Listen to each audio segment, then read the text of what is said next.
Until one day, Echo actually knocked on the door. Turns out she was looking for Deuce. I swear this brat has to ruin all my relationships. I mean, she ruined my relationship with Jackson, which made me kill him in the end. I didn't even want to see her face anymore. So I tried to get Deuce to answer the door for me, but he refused to do so. Mainly because he knew it was Echo, and he didn't want to see her face either. What makes you think I want to see her face, especially after what she did to me? Not only that, she made me murder my best friend, I said in frustration with Deuce. I don't know, just answer the door, will you? Said as he was begging me to do it, and so in the end, I gave in. As I was answering the door, I couldn't stop my scar growing, but this time, I didn't stop it. Considering how much I hated this girl, and how much she put me through as well. Hey, Frankie, look, I know you want to use your powers on me right now, but Jackson lied to you. And what makes you think I should believe you? Because... And before she could say anything else, I knocked her out so violently. With all the anger and rage I was feeling towards her, I didn't have any regret about it. I mean, she was so lucky that I didn't use my hair powers to kill her, since I was so tempted to do that as well. However, the strange thing was that Deuce is all mad at me all of a sudden. It was all because I used my powers on Echo, and I didn't let her explain anything to me. But why should I let her? I mean, after all, she's ruining my life.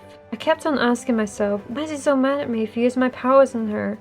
He knows what she's done to me as well. I mean, it's not like I killed her, like I did with Jackson, even though I was close to doing it. But he wouldn't tell me anything. In fact, he broke up with me that day. I was super devastated. I just walked out on him, since we just kept on arguing. However, then I suddenly realized I had no place to go, so I ended up sleeping on a nearby bench in the park. But luckily it had some shelter, so I wouldn't get wet from the rain, which I guess was a good thing. The next day, Aspen had found me and asked, Frankie, are you okay? Yes, but I thought you'd been all mad at me, I said, sounding so confused. I was, but then I realized why you killed Jackson. However, Echo tried to explain to you that Jackson had lied to you. Our relationship wasn't perfect because he wasn't the nicest towards her either. He physically abused her and forced her to sleep with him. I was so shocked at what Aspen had just told me.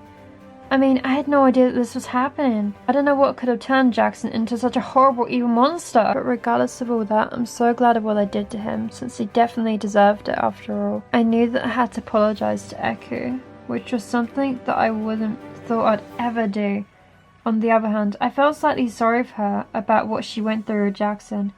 However, at the same time, what does it have to do with me anyway? So why are you sleeping on these streets? Aspen asked, sounding curious and also concerned at the same time. Well, Deuce and I had a huge argument with each other, and it was all about me using my powers on Echo and not letting her explain herself. I mean, what was weird is that he was angry at me, which was weird because I thought he hated Echo too. This all led to us no longer being together. So then I just walked out on him, and I've been sleeping here ever since then, since I had no other place to go. Well, you can come and stay with me for the time being, since it'll be a lot more safer for you. Also, I know why Deuce is mad at you for using your powers on Echo. He told me everything over text, so I'll explain it when I get home, she said as we walked back to her car. The car ride was super intense, since I kept on worrying about why the reason Deuce was so mad at me for the whole Echo situation. My mind was going crazy. Little did I know the devastating truth about everything.